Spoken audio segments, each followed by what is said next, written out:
with the 6 Ps, and we'll get into a minute, none of them are bad in themselves. But it's when we are using these out of the motivation for our own sake or for our own self to build ourselves up into kind of like a mini God. What does it mean to be worldly? What does it mean to be of the word? And then I discovered, in a sense, drilling down these 6 areas, which really encompass everything. Yeah. And for me, it's become a bit of an examine for my own personal life.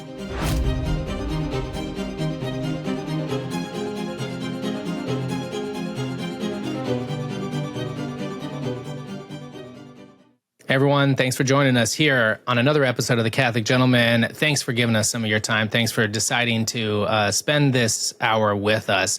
We are your hosts. We got Sam Guzman. Sam, how are you doing today? I'm doing well. I'm happy to be here. Awesome. And we've got Devin Shad. Devin, how are you doing? Good. Yeah, you like that? Good. Yeah.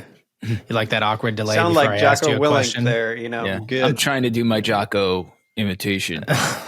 It's confusing me, so good job. Yeah. Well, it would when I'm 100 pounds lighter and a lot less muscular, and I have hair. It would confuse anyone. Yeah, that's right. Those of watching on YouTube are doubly confused. And I'm John Heinen. So again, so glad that you guys are with us. Quick shout out to today's sponsor for this episode, Exodus 90. They're constantly improving. They're constantly growing. They're figuring out new ways to help men grow in holiness. And we're going to talk more about that later in the episode today. The subject matter of today's episode is going to challenge you. And truly, it challenged me.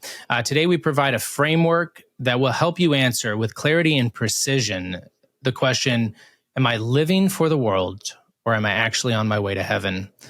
This framework, what we call the 6 Ps, provides 6 markers that will help you know whether you are of the world or of the word, which is something that we talked about on a previous episode. And these 6 Ps are an examination of soul. That's what they are. St. Francis de Sales talked about the examination of soul, and this is a modern one here for us men. It's going to shake you up, and it's going to shake up your preconceived thoughts, and reminding us that friendship with the world makes us enemies of God. So I hope you get a lot out of this.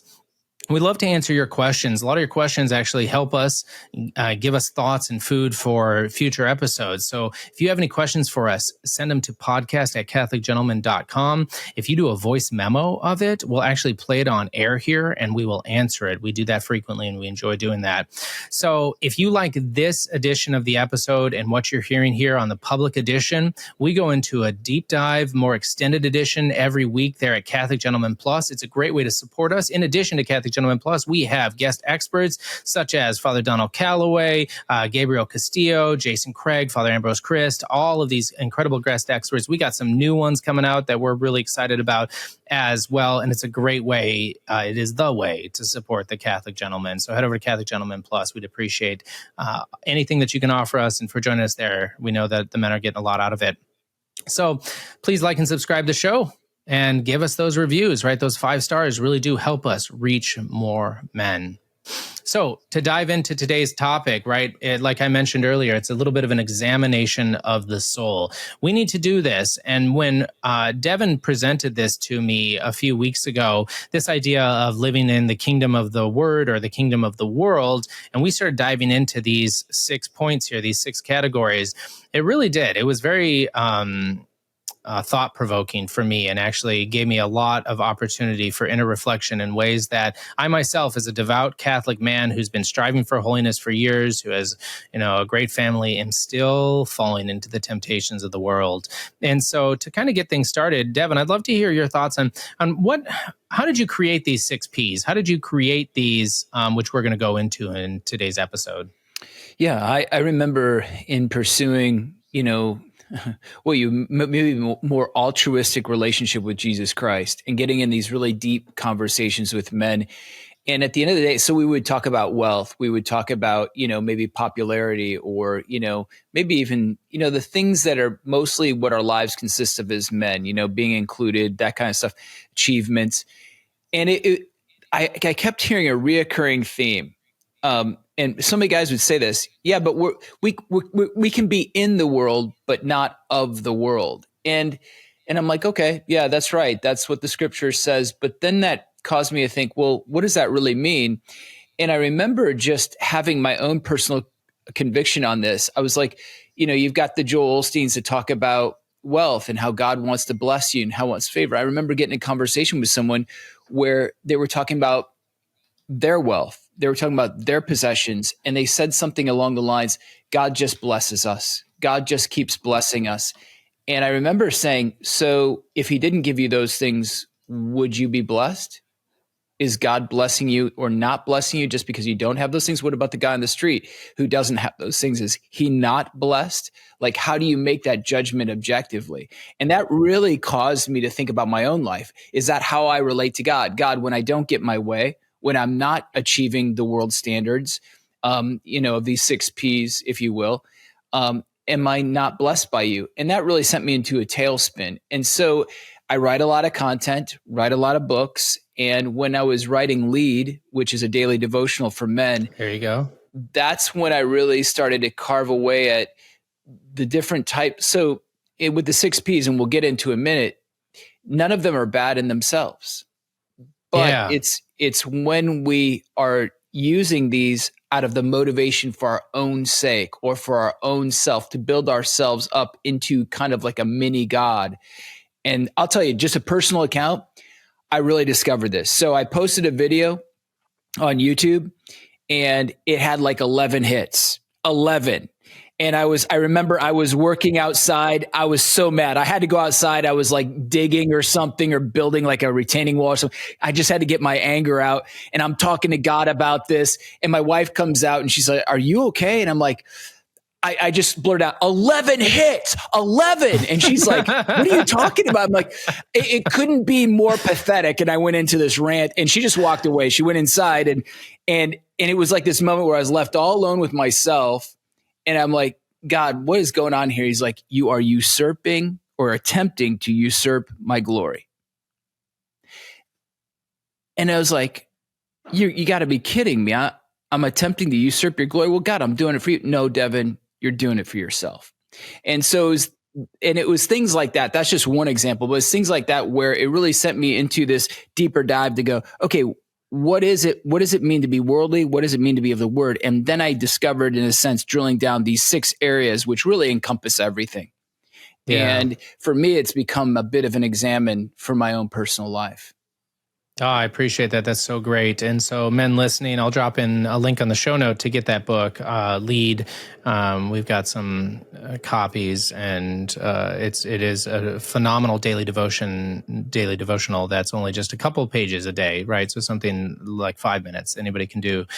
And I think that's awesome. So, but I loved what you stated. There was something that you mentioned, which was none of these in and of themselves are just bad per se. And I think that's great, right? Because like, for instance, I think about desires, right? And man within our very being has desires. We have desires of things that can be used for the purposes that they were made for or for our lives.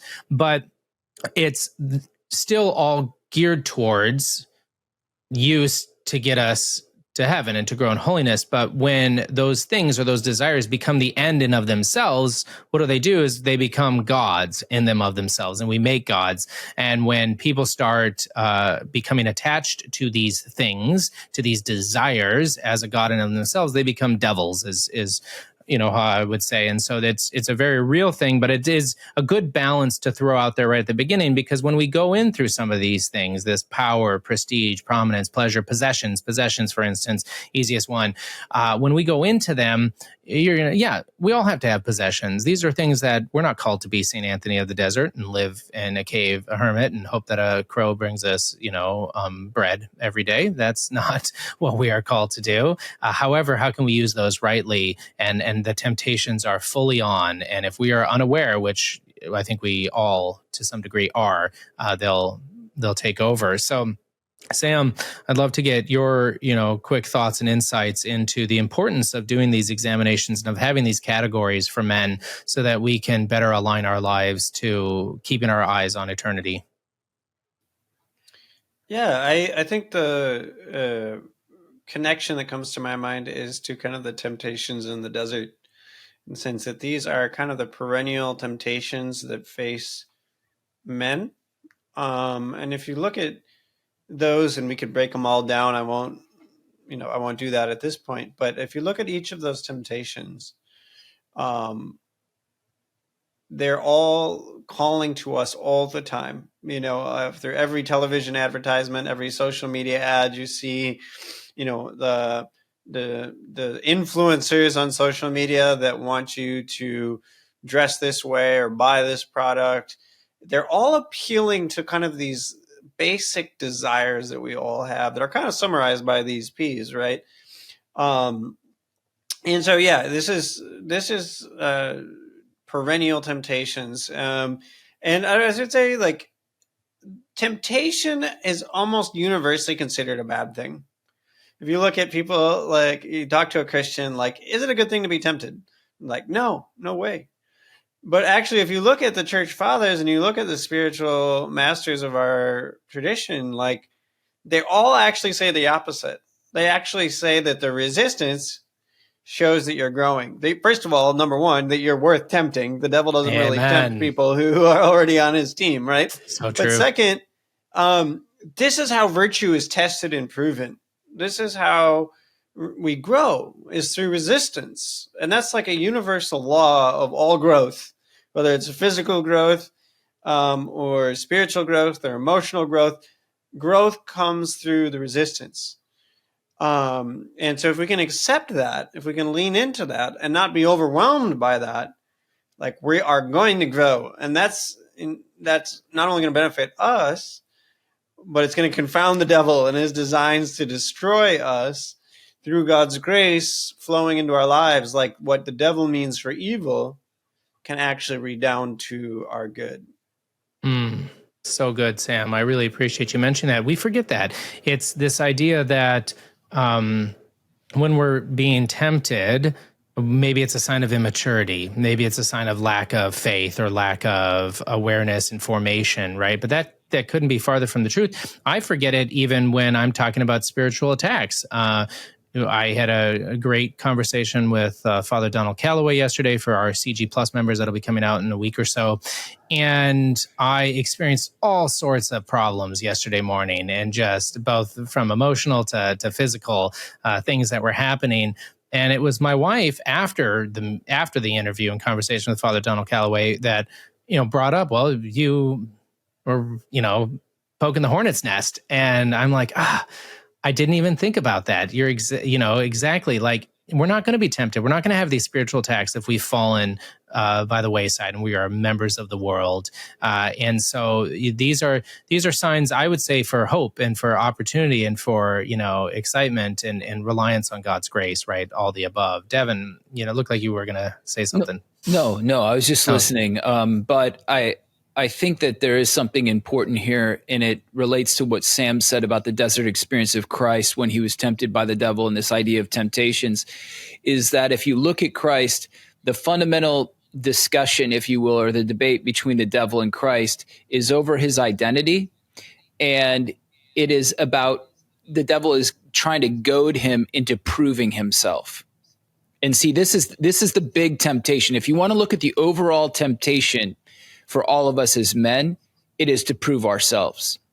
The world is constantly clamoring at us, and the devil is constantly gnawing at us to say, he's saying, prove yourself, show that you have what it takes, prove that you can measure up, prove that you really are who you say you are.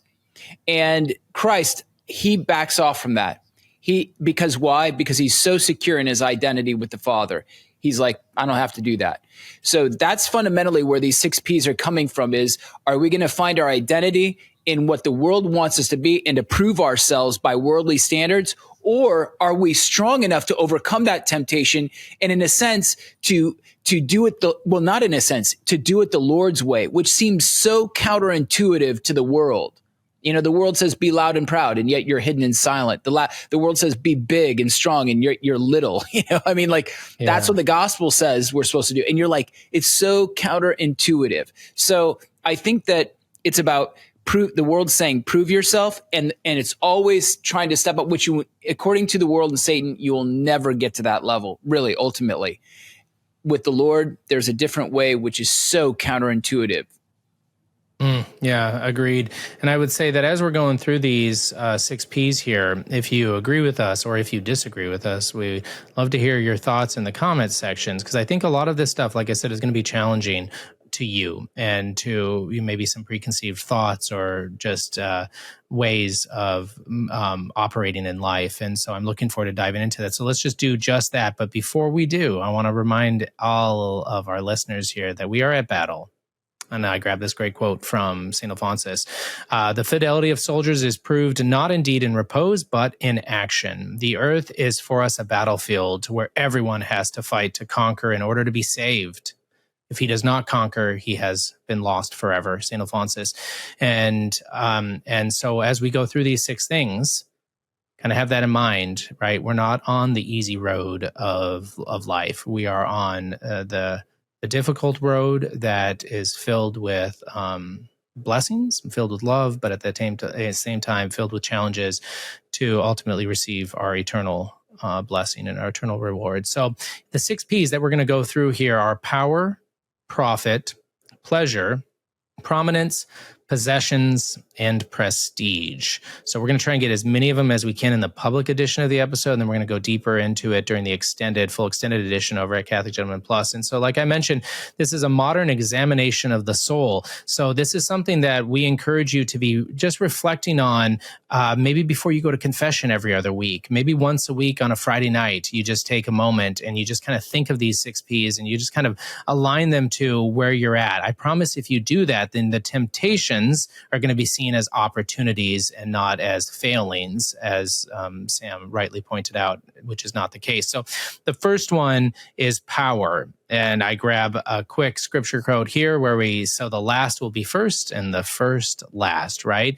But power I see as something that is just kind of an innate desire within the hearts of men, right? This idea to control, this idea to we're not talking about leading by love and service. We're talking about control and domination, right? So many of you are authorities and leaders, C-level execs, et cetera. A lot of our listeners, and congratulations to that.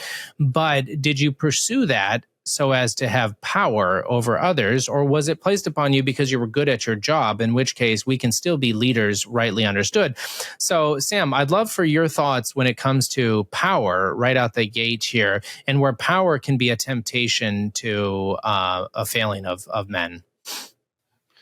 Yeah, well, there's a lot of things that come to mind. I guess the first 2 that would come to mind is what is the appeal of power? I think it's multifaceted, but I think part of the appeal of power is security. When you're powerful, very few people can threaten you, right? You think of a guy, like you just see a guy walking down the sidewalk. Sometimes you see these guys, you can tell they're just gym rats, or like ripped, and like they're powerful, right? And no one's gonna mess with them because they know they'll get tuned up pretty quick, right? Pummelled. Yeah, but there's security that comes with power, and you think of like an ancient king or like a pharaoh. He's got all of these slaves, he's got all of this huge armies, right? Like he's got so much power that he's pretty much invincible, right? Until God sent all those plagues, right? But humanly speaking, he was invincible. And that's kind of like what every worldly ruler is seeking. Even if they're not royalty, they're seeking like this invincibility almost. I would say the other appeal of power is exerting your will, extending the reach and influence of your will, right? You think of, again, Pharaoh, right? What do I want to do? I want to build a pyramid. Well, I've got like 1 million slaves at my disposal to accomplish my will. And so there's like, and then that's like incredibly intoxicating to have that kind of power at your disposal, these slaves and these minions that'll just exert your will, right? And if you look at, what exorcists say about demons and things like this is something that they're frequently after. They want to use human beings as a vehicle to exert their will, to exert their influence on not only that individual, but also those around them, right? So it's all about influence. It's all about extending the reach of your will to accomplish more and more of what you want. And another thing just worth pointing out, technology is a vehicle for this. You look at like the promise of like transhumanism and some of these movements that want to integrate the human person with technology. What is it all about? Like, it's about extending the reach of your will. You just think it and it happens. Like, that's like the ultimate goal, like, is to remove all friction, all energy expenditure. Just, there's no barrier between your will and what is accomplished. Like, that's the ultimate goal, and we've been striving for millennia to bring that about. But be that as may, those are, and I'm sure there's more, but those are the two that come to mind when I think about power. Why it's so attractive. Agreed. And I think that it is kind of when you were talking, I was just thinking that there's like this, I know pride is involved within it, but there's like this like exemplary image of pride, right? Within the dictator or the pharaoh, as you brought up. It's not like a celebrity, right? It's not, and we'll go into that later, but it's not vanity, right? Like there, and I remember Peter Crave talking about this. He said that the dictator is worse in forms of pride than the celebrity, and I'm obviously not quoting him, but because the dictator is willing to like submit himself to pain for the sake of having his will be done and in his control. And so we have to be aware of this temptation that's upon all of us. And I also think immediately of fathers, right? When if you're a man who is tempted by power, well, then having children becomes like this opportunity to express that power on the younger. Yes, Am. No, that is so true. Like, you can become the little tyrant of your family, But what you often see, and I want to just point this out about what often comes across as pride, is very deeply rooted in a profound insecurity. And some of the most narcissistic, powerful people are people who are deeply at the core of their being very insecure. And I was reading about Adolf Hitler and how his dad was so horribly abusive, and was just kind of wrecked him as a child. But then it kind of launched him on this quest again for this like security, this invincibility, this absolute control, so he could never be threatened again, and of course the whole German people were sucked up into that quest for supremacy. But anyway, yeah, all that to say, I agree 100% that fathers can become little tyrants of their kingdoms, but it's often, like, I don't want to be threatened. I'm insecure. And in order to maintain my invulnerability, I'm going to control you. Absolutely.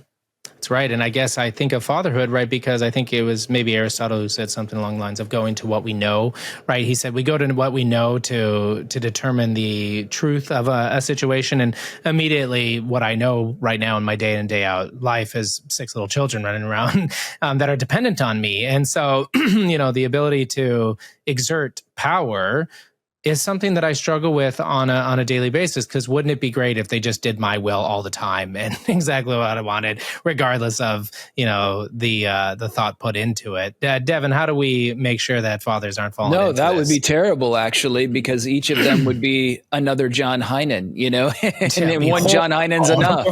But I mean, that's true for all of us. And I say that, but seriously, I think that is fundamentally the problem. Is when we want power, what we're saying is, or this kind of power, we're saying we just want everybody to be just like us, or we want everybody to do what we want them to do so that they glorify us. And there's a real sickness about it. So I think a way to look at this is like, examine your relationships, your wife, your children, your friendships. Perhaps you're an employer, so your employees, your coworkers. Am I exercising intimidation, manipulation? Am I trying to manipulate them, intimidate them, coerce them? What's another one here? Yeah. I think those are the ones: coerce, manipulate, intimidate, all of that. Mm-hmm. So like, Christ doesn't manipulate. He gives us free will. He gives us the truth, and he shows it through his self-expressed love of sacrifice. He says, "Come follow me." Whereas the world says, let me control you and I'm going to make you follow me, So I think this idea, really where we see with Christ, is very beautiful, is that let the greatest among you become the servant. The power hungry, the power seeking person is not looking to how he can serve. But by the way, this is ironic. This is where it's very counterintuitive to the world. By becoming the servant, you win over everybody, except for the actual malicious people. You win over everybody. It's absolutely amazing. Like, I win over my children when I actually serve them. I win over my wife when I actually serve her. Same with my friends, and I'm not doing it to manipulate them. I'm doing it to be Christ to them. Now, I think that, so back to that, examine your relationships. Like with my wife, am I trying to control her? And by the way, this is probably the number one reason they say money, finances, sex. I think it's control. Agreed. One of the spouses hates being controlled by the other. That's bottom line. And so control is a vying for power. And like you guys were talking about fatherhood, it begins in the marriage. It trickles down in the fatherhood, but it really begins in the marriage. And we should ask ourselves, am I trying to intimidate, coerce, manipulate my wife? Am I examining everything she does? Am I jealous? Am I constantly like checking in on her, checking her phone, checking her texts? These are kind of some simple ways to know, hey, I'm exercising power in the wrong way. Sorry, I went on too long, but No, not at all. I think it's excellent because we're trying to connect with our modern minds, right? And if not all of our listeners will never be in a position that they're going to be a president or, a governor or something along those lines to have that sort of extended reach. But all of us will have our friends, our spouse, our children. And this is where our desire to control becomes frustrated in a good way, because we realize these other little souls, these other little beings have free will of their own, and we need to respect and we need to love them, right? Because it's not love when we're controlling. And I really liked what you were saying, Sam, about that underlining insecurity. I'd love for you to take a moment and just talk a little bit more about that, because I do think we don't realize that, right? This goes back to our identity, which we always come back to, and I love it, and we need to hear it more, is that when your identity is in things of the world, right? Frankly, men feel powerless today because they don't have control over all of these different things, right? Because their identity is found in the fleeting changes of technology and the fleeting changes of their job or their status with others. And so as such, yeah, we're looking for security and something that can't fully fulfill. Am I right in my thoughts there?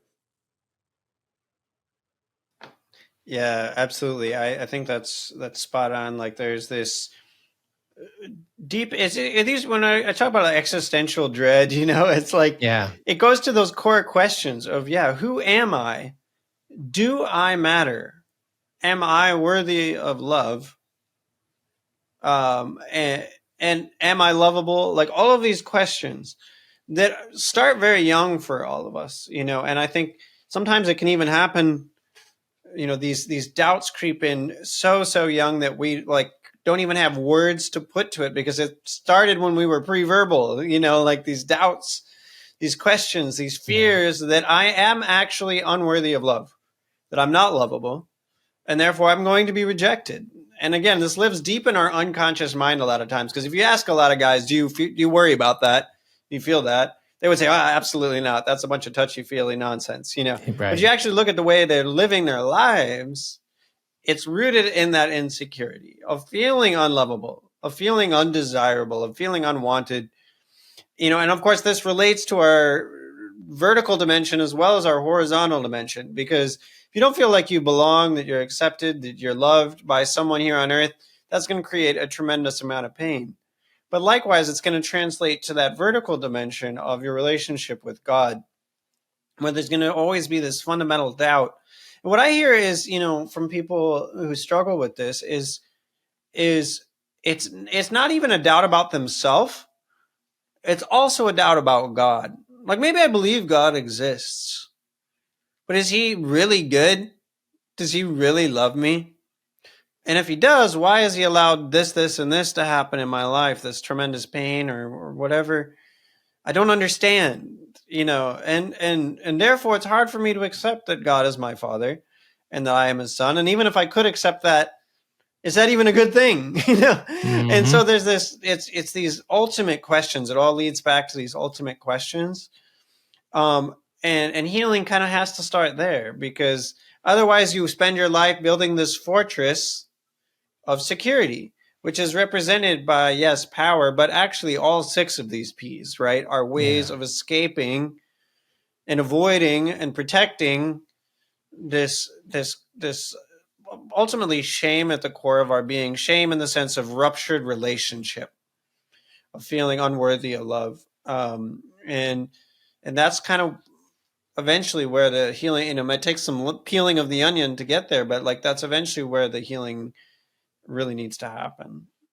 I want to take a moment and thank today's sponsor. Men, have you checked out Exodus 90 lately? If you've heard of Exodus 90, you're probably thinking Lent and cold showers, but the Exodus 90 app offers so much more. It's a daily companion to help you grow closer to God and to become the man He wants you to be. Download the Exodus 90 app now so you can grow in your devotion to the Sacred Heart of Jesus during the month of June, which is the month of the Sacred Heart. I've been following along with the app's daily scriptures, reflections, and prayers dedicated to the Sacred Heart of Jesus, and it's awesome.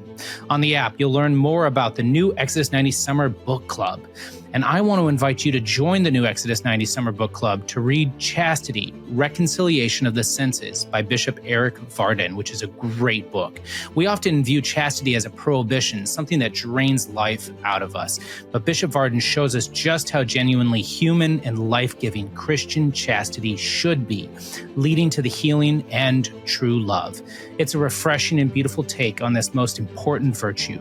Go to exodus90.com/CatholicGentleman for a free 14-day trial to the Exodus 90 app and to learn more about the Exodus 90 Summer Book Club. Again, check out exodus90.com/CatholicGentleman or click on that link in the show notes and join us for a great summer read. God bless. I think it's so good that we're talking about security and insecurity, right? And this brings us up to this next P here, which we're talking about is profit. And I think, again, 2 things come to mind when I'm thinking about profit. And the one, just to go in by what I'm saying here about security, is just that, right? I think profit and the pursuit of money for the sake of money comes with it this sort of like ubiquitous, understanding of everything that money can buy, or every occurrence that could happen to me in my life that I would need money for, I am protected from, right? And it's this idea to control. It's this idea to feel secure in that. The second thing that comes to mind is that we're talking about the difference between our intent and then the reality of our situation in life. There are many incredibly wealthy individuals that can still live good, holy, and virtuous lives, although I imagine it's got its own temptations that are far more difficult. But we're not talking about actually having money in this profit. We're talking about this pursuit and this security and this desire to have more money so that we can feel more secure. Those are what come to my mind. Devin, I'd love to get your thoughts. It's a lack of dependence on God. What we're talking about here is fundamentally a lack of dependence on the Father because we don't trust Him. And so if we can amass enough wealth, if we can amass enough profit, then we have no one to depend on but ourselves. We're going to be comfortable and secure in ourselves. But that's not the way God the Father wants it. God the Father wants us to be dependent children. Unless you become like little children, you will not inherit the kingdom of God. Our world tells us you need to be self-sufficient. You need to be bulletproof. You need to be the one who can do it all. And God's saying, no. I want you to be dependent on me. There's a certain level of responsibility, yes, for yourself, for your family, etc. But what we're talking about here is an abandonment to divine providence. Providence meaning God provides. And when we don't have that abandonment to divine providence, we become very attached to profit. For example, a man I know, he was, I think, approaching 80 years old and very, very wealthy. I think maybe I've mentioned this before, but he had the onsets of dementia. And I mean, this guy was incredibly wealthy. And the crowds he hangs out with are multi-millionaires, and some of them close to billionaires. And he decided at his age to take on the project of building a hotel on a Caribbean island. And I asked him, At the age of 80. I said, why are you doing this at your age with your health condition? He said, because my friend has more money than I do, and I want to win. And so what we're talking about here, it's a personal identity thing, but it can be like, I don't want to depend on God, but also I don't want anyone to be better than me. I want to be self-sufficient to the place that I am best. So there's a certain personal pride, there's a certain attachment to one's own excellence in this area of wealth.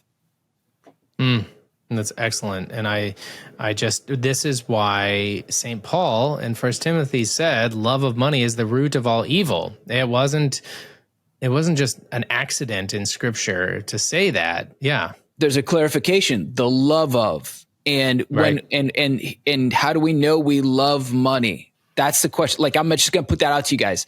How do you know you love money? Sam, take it away. Do you love money? Yeah. Well, I mean, I think there's this connection between, what both of the things we're talking about, right? Yeah, like Devin's saying, self-sufficiency and security, but also control. And money gives you both, right?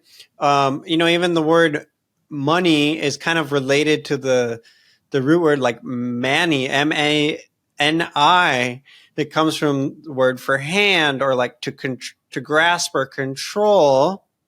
And it's the same root word of the word manipulate. It's like exerting power, exerting influence through money. You see this with people like George Soros, right? Like they use their wealth to exert influence. But for other people, it's different motivation. I think for some people, it's all about the flex. It's all about the prestige, right? Like they want to be seen, they want to be noticed, they want to be admired, and they don't care so much about, influence in the sense of political machinations or anything like that. They just want the prestige. And then, for other people, it's a means to pleasure, right? Like, beach vacations and like, all the finest food and wine. And then, of course, for some people, it's a big conglomeration of all of those things. But the thing is that keep in mind is money is a means to attain desire. But one thing we never stop and ask ourselves is, where do our desires even come from? We assume they're actually ours. But I've been in the marketing world long enough to know that desires can be fabricated. They can be manipulated. Yeah. They can be implanted in your psyche. And this is why people are spending trillions of dollars, literally trillions of dollars every single day to get a piece of your mind space, whether that's through an Instagram ad that's planting a seed of a desire, whether it's through an influencer and you're like, I want to be like that guy, and he's got these special shoes and he's got this latest gadget, yeah, exactly. We all want to be like John Heinen. But yeah, like the desires are actually implanted in us from sources we don't even realize. And then we take the money to attain those desires, but they weren't actually ours to begin with. But there's no end to them either. So like you always have more desire. You always need more money. And so you look at these people, like you said, it's not enough. It's never enough. Because the desires are without end. You have your penthouse in New York City, but you need your villa on the Amalfi Coast, right? Like, so you just got to keep growing. You got to keep chasing. And it's like becomes like a drug, right? It becomes like an addiction at some point where you can't stop. You always got to go. And anyway, I could keep going. It's true. Well, I think, and going back to Devin, what you were just stating, and thinking about how this temptation can be upon men, regardless of where you're at in life, I'm thinking back to my own life when I absolutely had no money and my wife and I were having kids, and it was, a begging of God, right, to help us through. I know, Sam, you've had experiences in your life as well. Fast forward to today where, compared to the history of man, I'm doing well and able to take care of a family with 6 kids without my wife working. Very blessed from that. But no joke, I invest in one of my stocks did really well not too long ago. And I immediately thought, oh, it would be so great if it just blew up and I was like instantly a millionaire, right? And it's that, and that took my thought process. It was a temptation. And then I would say, just turning that on its head, if the stocks go down or if something happens and turns down, does it steal all your inner peace? Does it completely disrupt you and make you depressed and make you, frustrated? And these are good litmus tests, I would say, at least for me in my life, to understand how the control money has, in my life. And then I'll finish it with one thing that Devin told me over a year ago now, when I was dealing with a big life change and discernment. And Devin just said something so simple, that for God, money is nothing. He can give it to you just like that. It is all from God's generosity to be used as good stewards for the sake of his kingdom and for the sake of us getting to heaven. And if we flip that and we reframe that thinking, it's very liberating and it's alleviating. And I have reminded myself that simple thing, as simple as it was, and I know as moving as it was because of the situation I was in over a year ago, it was something that stuck with me. And I think about that all the time, is that money is nothing to God. It can be used for our benefits as good stewards, or it can usurp us and we can treat it as a God, in which case there we are again, finding our security in those things. Devin, you were going to say something. I saw you. No, I wasn't. I'm just listening. Okay. Well, so those are my answers to you. Did we really answer the question though? Like, what is the difference between money and the love of money? Did we really? Yeah. Did we really get there? It all comes down to attachment. That's why the saints are always saying the detachment from things of the world, because attachment is exactly what John was just talking about, which is like your emotions are tied up with the success or failure or the growth of your bank account or the diminishment of your bank account. That all shows that there's this like cord of attachment between your heart and this good that is keeping you enslaved, really. And so there's people who have massive bank accounts and they're completely detached from that. That does not define them. That does not define their happiness. They have bigger things that bring them satisfaction and joy in life, like service, contributing, helping others, and their relationship with God, of course. And they're not attached. They have it, but they don't need it, right? But there's people who it's everything. And I think this is why it's so important, above and beyond the commandment to be generous. Yeah. It's important for us to give, to sever those ties of attachment. I've even noticed in my own heart, just being fully transparent, like when it comes time, sometimes I'll spend money on something that, will benefit our family or benefit me, something, I want or whatever. I have no problem like forking over the money, right? But then it comes time to like make those donations or those charitable contributions, and some little avaricious part of my heart says, no, you can't do that. Scarcity, fear, like you're not going to have enough.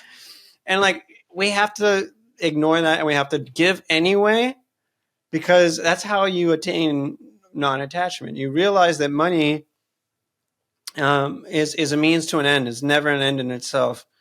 And if God has blessed you with that, it's to be used for the service of the whole, not for yourself. Anyway. So does that answer your question, Devin? Yeah, I think it's good. I think that's very good. And the way you can test, like you were saying, John, the attachment level is based on your emotions and your lack of peace or your peace. I remember working at a corporation, and one of the owners, this is back in the days when it was newspapers that would show you the stock market report. And every morning he'd grab his coffee, he'd grab the newspaper. This is before starting time. He'd sit down and he'd get out that newspaper, and that determined his day. If it was a good stock market reading, he was joyful, he was happy, he was patting everybody on the back. If it was a bad report, he was miserable to be around, and he moped and he complained and he just was negative.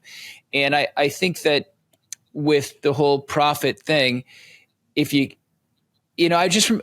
just can't be at peace with what you have, then you're not living from a spirit of true poverty.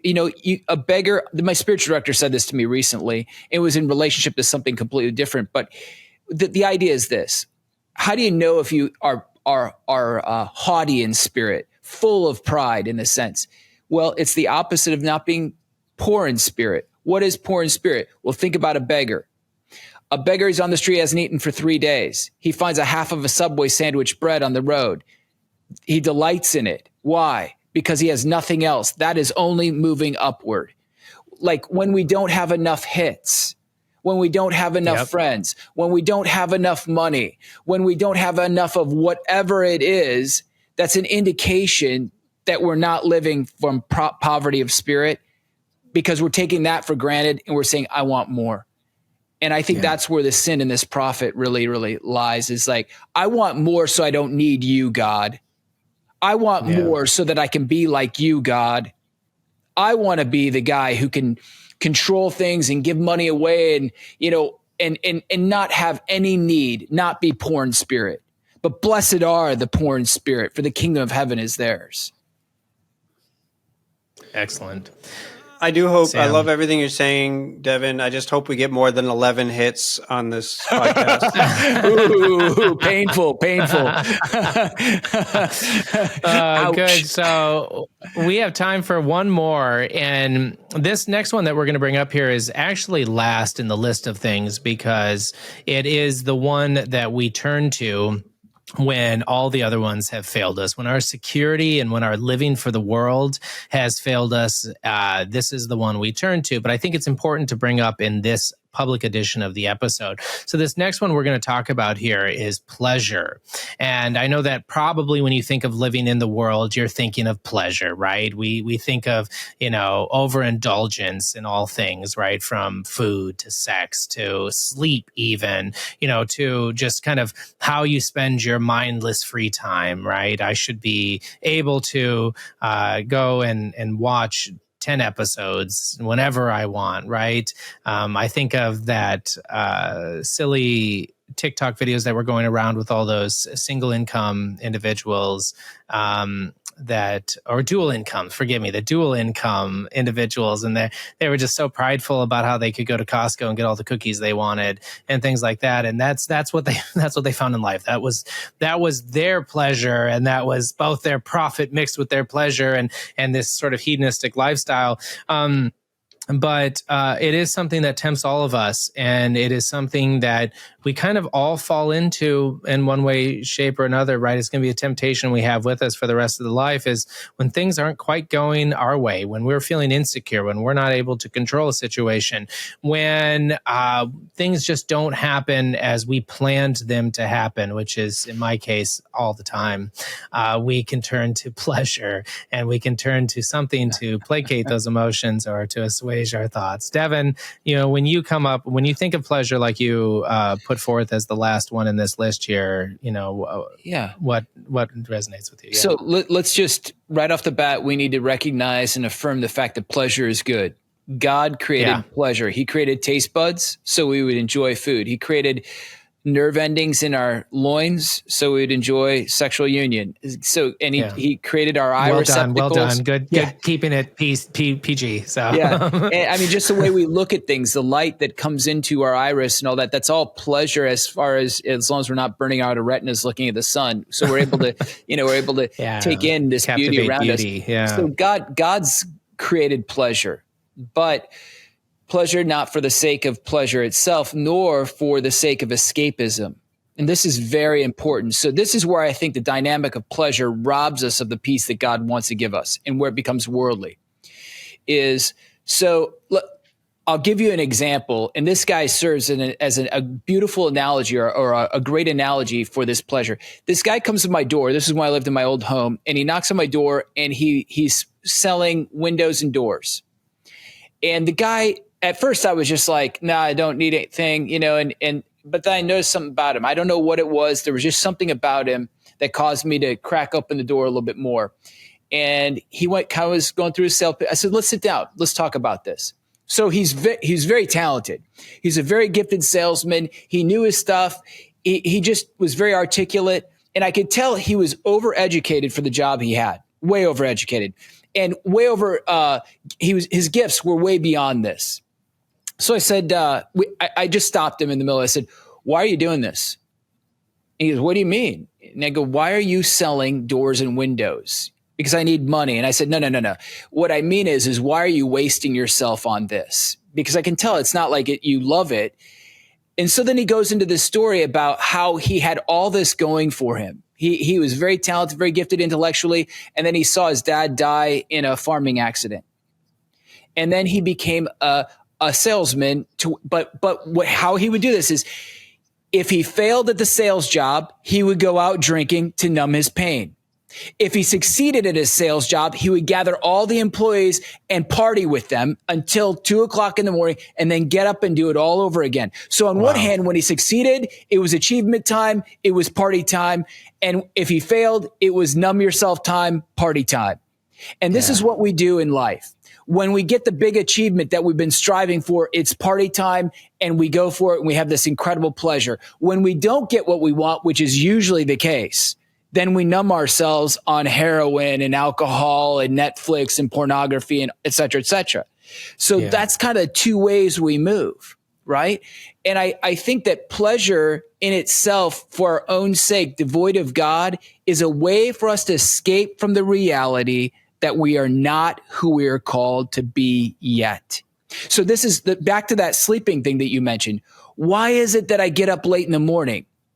Because I don't really believe that I can be something. I don't really believe that God has a plan for my life. I don't really believe deep down I can be more. And so you know what? I'll just hit that snooze button and I'll avoid the whole thing and numb myself. Why do I watch Netflix all night long rather than writing and journaling and praying or spending time with someone and helping them or whatever it is because I don't believe I can be more. I don't believe that God has that great plan for me. And I don't believe that anything I write down or do is meaningful, which is a total lie.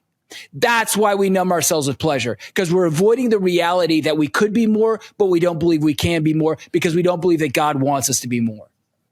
Yeah. I think there's so much to reflect on in what you said, Devin. And the thing that stood out to me is what, you mentioned, like affirming that pleasure is good. It's designed for enjoyment, that which cultivates joy, versus, the dark side of pleasure I consider addiction. Yeah. That's where a lot of people live. A lot of people say, I'm not addicted. I would say the vast majority of people are addicted to something. Maybe it's not. Agreed. Maybe it's not socially shamed, but you're addicted to something. Even your phone.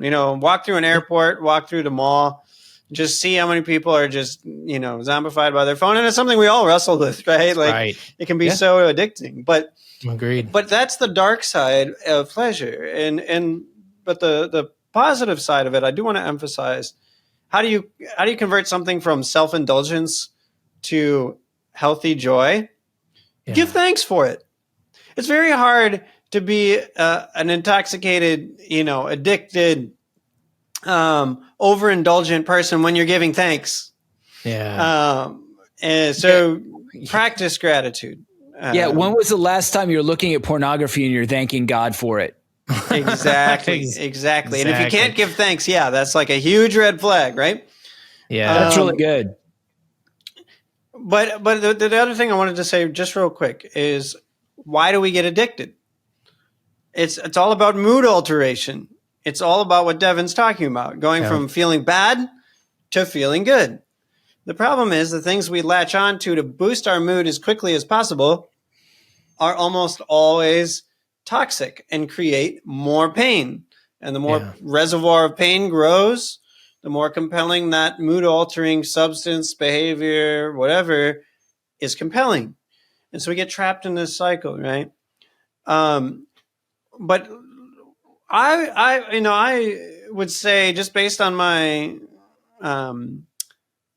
clinical experience, that a massive amount, I don't want to put a percentage on it because percentages are usually, 50% of percentages are made up on the spot. But I don't want to put a percentage on it. But a large majority 100% agree. the large majority of the pathological, unhealthy, disordered behaviors that we engage in all come back to wanting to escape pain. We don't want to suffer. And so you could almost say, and this might be a bold statement, but you could almost say your ability to grow in holiness is directly proportionate to your ability to endure suffering. And if you can't suffer, you're just going to be addicted. You're just going to be numbed out. Yeah. And it's just going to create more pain, which is going to create more addiction. But if you can learn to sit with suffering, if you can learn to embrace it, which is like what the message of like every saint since ever. Yeah. Like, that's right. You're going to grow in holiness and so fast, it's going to be ridiculous. So, Sam, what you're saying is so good. St. James talks, we've talked about this before, but that pain, that trial, right? That's what we're talking about. When a trial or a suffering, the cross is what we call it, but it's the pain. That's the first P. That pain, St. James says, leads to patience. And if we patiently cling to the foot of the cross, we're looking at Christ saying, I'm not going anywhere. I trust you completely. I'm going to wait on you. You will deliver me. I trust. That pain leads to perseverance. That's what we're doing. We're persevering. We're growing in courage. And he says, pain, patience, perseverance leads to perfection. God perfects us. So this is the path of the saint, is what you're saying. We can run or remain. The son remains in the pain. He remains in the pain, and he becomes the true son in the Son of God. Because through trust, through the trial, he's perfected. And boy, he can change people's lives. But the slave, the hireling, he flees. He runs from the pain. And that's where the addiction comes from. And I'm gonna embrace the alliteration of the 6 Ps, and I'm gonna say that if you could learn to embrace the pain, the paradox is your capacity for pleasure actually increases. It does. The most joyful people are the ones who can feel both sorrow and joy. But when you numb out, you don't feel anything. It just becomes a stimulating your nerve endings, but you're not really joyful. You're not really happy. You're just stimulated. And that's in something entirely different. Man, that speaks to me. That convicts me big time. Yeah. Yeah, we're blessed are the persecuted. Another P. And I think, so yeah, 100% of all saints say, and I think that is so good. I think that's excellent. We're at a time here in the episode now where we have to close down shop and head over to the extended edition of the episode. In the extended edition of this episode today, we are going to be talking about prominence. We're going to be talking about possessions, and we're going to be talking about prestige, the other 3 Ps. So if you liked what we had to say in this first part of the episode, or if you didn't, you still want to support us, head over to Catholic Gentleman Plus, and you can get more there. So here at the point in the episode where we like to talk about putting on the new man, it's going to be a simple one this week. And for our listeners who've heard about putting on the new man in the past, it's going to come as no surprise. Today, I want you to assess these 6 Ps in your life. I want you to set them down with a piece of paper. I want you to write them out. Write those 6 Ps. One more time: power, profit, prominence, possessions, prestige, and pleasure. And so write all of those down and then start discerning your own personal life. I've got some other examples and thoughts that we're going to go into now over at Catholic Gentleman Plus. But as we end each of our episodes, be a man, be a saint.